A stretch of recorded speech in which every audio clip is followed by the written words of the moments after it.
आम्ही अनेक वेळेला जिल्हाधिकारी सूर्यवंशी साहेबांशी बोललो, SP महोदय होते अनिल पारस्कर यांच्याशी बोललो, मुख्याधिकाऱ्यांच्या दालनामध्ये सुनावणी झाली, कलेक्टरनी सुनावणी लावली, त्याच्यानंतर उपविभागीय अधिकारी यांच्याकडे सुनावणी झाली। पहिल्यांदा जो प्लॅन होता त्या प्लॅन मध्ये नगर परिषदेने प्लॅन रिजेक्ट केला। रिजेक्ट केल्यावर नगर परिषदेने त्याच्यामध्ये कारण दिलं की आम्ही जिल्हाधिकाऱ्यांशी या बाबतीत बोललेलो आहे आणि त्यांनी आम्हाला इन्फॉर्म केलं, त्याचे कागदी पुरावे आपल्याकडे आहेत आणि त्यांनी आम्हाला इन्फॉर्म केले की तुम्ही प्लॅन रिजेक्ट करा। तरी पण एक वर्षापूर्वी काही राजकीय लोकांच्या मदतीने त्या ठिकाणी व्यायामशाळेचा प्लॅन पास करण्याचा प्रयत्न झाला। आत्ताचे जे विरोधी पक्षनेते त्यांनी या संदर्भामध्ये विधानसभेमध्ये प्रश्न उपस्थित केला। मग तो ज्या वेळेला बांधकाम सुरू करण्याचा प्लॅन मंजूर नसताना बांधकाम सुरू करण्याचा प्रयत्न झाला म्हणून MRTP नुसार संस्था चालकांवरती गुन्हा नोंदवला गेला। दुसऱ्यांदा प्लॅन रिजेक्ट झाला, त्याच्यामध्ये असं स्पष्ट नमूद केलं की धर्मादाय आयुक्त यांची परवानगी आणि तुम्ही जो सादर केलेला प्लॅन आहे त्याच्यामध्ये तफावत आढळत आहे म्हणून आम्ही हा प्लॅन रिजेक्ट करतो। आता सन्माननीय शिंदे साहेब, माननीय खोपोलीचे नेते साहेब हे सगळे कर्जतमध्ये आले होते। आम्ही त्यांना प्राप्त परिस्थिती सांगितली, कोरोनाची महामारी होती, सर्वांचे व्यवसाय बंद होते, सुनावणी घ्यायला जज सुद्धा नकार देत होते, शासनाचे नोटिफिकेशन होते, एक्झिक्युटिव्ह मॅजिस्ट्रेट शिवाय कोणाला सुनावणी घेता येत नाही। अशा वेळेला 1 आणि 8 जून रोजी कर्जतच्या मुख्याधिकाऱ्यांनी सुनावणी घेतली। आम्ही या संदर्भात जिल्हाधिकाऱ्यांना निवेदन दिलं, कोकण आयुक्तांना दिलं, तहसीलदारांना दिलं, आम्ही त्यांना उपोषणाचे इशारे दिले। आता या दरम्यान काय झालं होतं की या दरम्यान एक आपण मुंबई उच्च न्यायालयात याच्या संदर्भात याचिका केली होती।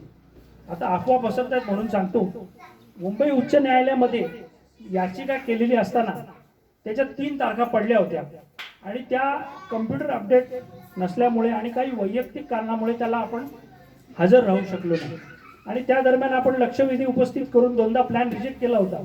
एकदा प्लॅन रिजेक्ट केल्यावरती तुम्हाला तोच प्लॅन जर टाकायचा असेल तर नगर परिषदेत करता येत नाही, त्याच्यासाठी UDला अपीलला जायला लागतं आणि 2दा प्लॅन रिजेक्ट झाला म्हणून आपण असा विचार केला होता की UDचे अपील केल्याशिवाय यांचा प्लॅन मंजूर होणार नाही। पण भ्रष्टाचार करून कर्जतच्या मुख्याधिकाऱ्यांनी 1 आणि 8 जून रोजी सुनावणी घेतली, स्वतःचं जसं काही कोर्ट भरवलं आणि त्या ठिकाणी त्यांचा प्लॅन मंजूर करून टाकला आणि माझ्यावरती कुठेतरी दबाव याच्या संदर्भात आणावा, माझ्या पक्षातल्या कुठल्या तरी लोकांवरती याच्या संदर्भात दबाव आणावा म्हणून त्यांना खोटी नाटी कारणं सांगितली की जसं काय मी त्याच्या संदर्भामध्ये कुठेतरी गाळ्यांची डिमांड केलेली, आम्ही पैशाची डिमांड केली। समजा शिंदे साहेबांनी पत्र दिलं तर शिंदे साहेबांना अप्रोच व्हा, विशाल कोकरेला चे हातपाय तोडू, अशा पद्धतीचे धमक्या देणं, कोणाला तुमच्या समाजाच्या अध्यक्षाकडे जाणं, माझ्या कुठल्या तरी नातेवाईकाकडे जाणं, हे सगळं दबाव तंत्र सुरू झालं। गेल्या वर्षभरामध्ये विशाल कोकरेच्या विरोधामध्ये 4 खोट्या पोलीस तक्रारी आणि माझ्या विरोधात 27 खोट्या पोलीस तक्रारी दाखल केलेल्या आहेत आणि ह्याच्यामध्ये शासकीय अधिकाऱ्यांच्या सकट म्हणजे मी एका नगर परिषदेच्या कर्मचाऱ्याला ऑक्टोबरमध्ये सस्पेंड केलेलं आहे।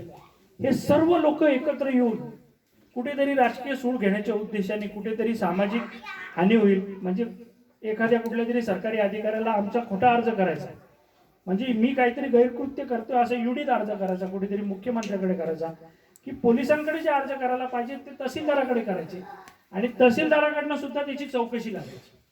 म्हणजे ह्या गोष्टी आम्ही फेस करून कुठेतरी अडकून आम्ही कुठेतरी त्याच्या संदर्भात रिॲक्शन देऊ, भांडणे देऊ आणि जी करणारी जी व्यक्ती आहे ती व्यक्ती आम्हाला पण उचकवते आणि त्याला पण उचकवते आमच्या लक्षात आलं आणि ह्या गोष्टीमध्ये मग आम्ही असा निर्णय घेतला की मी आधी याचिकाकर्ता म्हणून काम करत होतो पण माझं वकिलीकडे दुर्लक्ष होतं। म्हणजे तुम्ही वकिलाचे वकील असणं आणि याचिकाकर्त्याचे वकील असणं, तुम्ही याचिकाकर्ता असणं याच्यामध्ये फरक पडतो।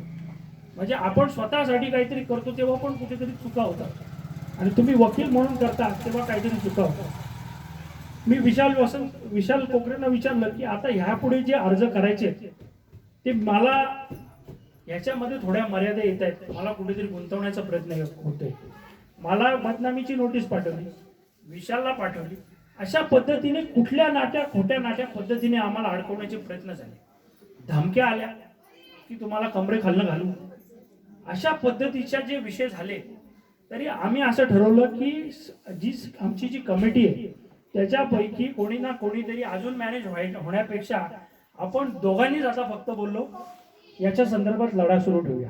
आणि आम्ही आता वरळीच्या कोर्टामध्ये धर्मदाय आयुक्तांकडे या संदर्भात केस दाखल केलेली आहे.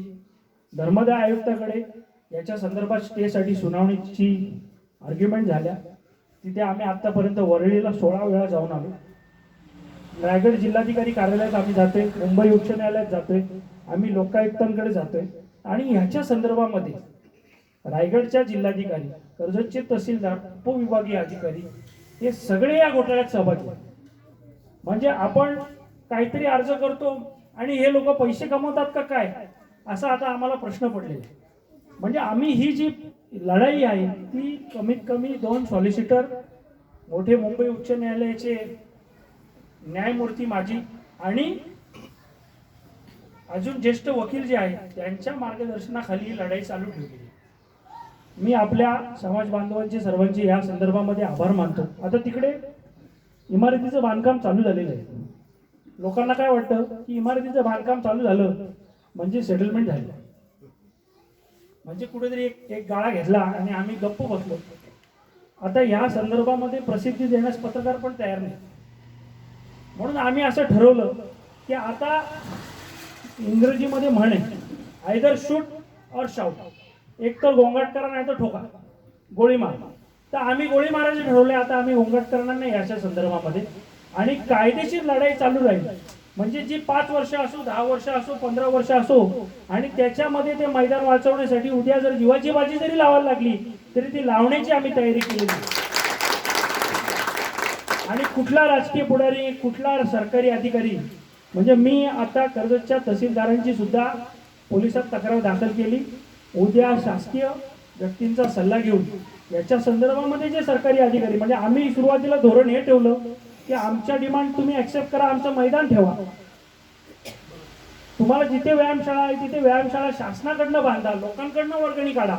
समाजाच्या व्यक्तीने 10 रुपये जरी दिले तरी त्याचा त्या वास्तूमध्ये सहभाग असेल. आता त्या वास्तूमध्ये कन्स्ट्रक्शन कोण करते, संस्थेच्याकडनं रुपये किती गेले याचा कुठलाही हिशोब त्यांनी धर्मदाय आयुक्तांकडे गेल्या 4 महिन्यात दिलेला नाही. कारण ह्याच्यामध्ये मोठं एक रॅकेट, माफियांचं एक रॅकेट त्याच्यामध्ये आढळलेलं आहे. ते आढळल्याचं त्याचं जे इन्व्हेस्टिगेशन होईल ते सरकारी एजन्सी करतील. म्हणून आता त्यांनी काय केलं, गेल्या महिन्याभराच्या आधीच त्यांचा स्लॅब पूर्ण होणार होता. धर्मदाय आयुक्तांकडे जी हिअरिंग चालू झालं, आता 7वं हिअरिंग झालं स्टेच्या अर्जावरती. आता त्यांचं हिअरिंग बाकी आहे. त्यांनी आता काम थांबवलं कारण आता कुठेतरी गुंतवले ते पैसे अजून गुंतवायला नको, आता कुठेतरी आपण अडकतो. माझी आपल्याला सर्वांना विनंती आहे, आमची ही भूमिका आहे की मैदान वाचावं, त्यांच्या दोषींवर कारवाई व्हावं. कारण आम्ही जिल्ह्याची कमिटी आपली आली, त्यांनी निवेदन दिलं, आम्ही राजकीय पक्षांच्या माध्यमातून निवेदन देऊन सुद्धा हे जर त्या घोटाळा उघड होतोय. पण 80 किलोमीटरवर मुंबई हायकोर्ट आहे, लांब नाही. आपण काय कुठे बुलढाणा उस्मानाबादला राहत नाही. 100 किलोमीटरच्या परिघामध्ये मोठे मोठे नेते राहतात आणि बिनधास्त उघड घोटाळा होतो. हा कुठेतरी भारतीय संविधानावरचा आणि लहान मुलांच्या जे मैदान आहे त्यांच्या मूलभूत अधिकारावरचा हा लढा, ही गदा आहे. आणि माझी आपल्याला विनंती आहे की हे या संदर्भात आपल्या भावनिक नातं आहे की हुतात्माबाई कोतवालांच्या नावाचं ते मैदान आहे, त्याच्यामध्ये कुठेतरी घोटाळा होऊ नये, त्याला कुठेतरी गालबोट लागू नये, हा आपला उद्देश होता. आणि आपण ज्या पद्धतीने या लढ्यामध्ये आपण सहभागी झाला तसेच अन्य लढ्यांमध्ये सुद्धा आमच्यासोबत आपण यावं आणि या लढ्याला आपण जेवढी शक्य आहे तेवढी मदत करावी असं मी आपणाला आवाहन करतो. आणि माझे शब्द संपवतो. धन्यवाद. जय हिंद, जय महाराष्ट्र.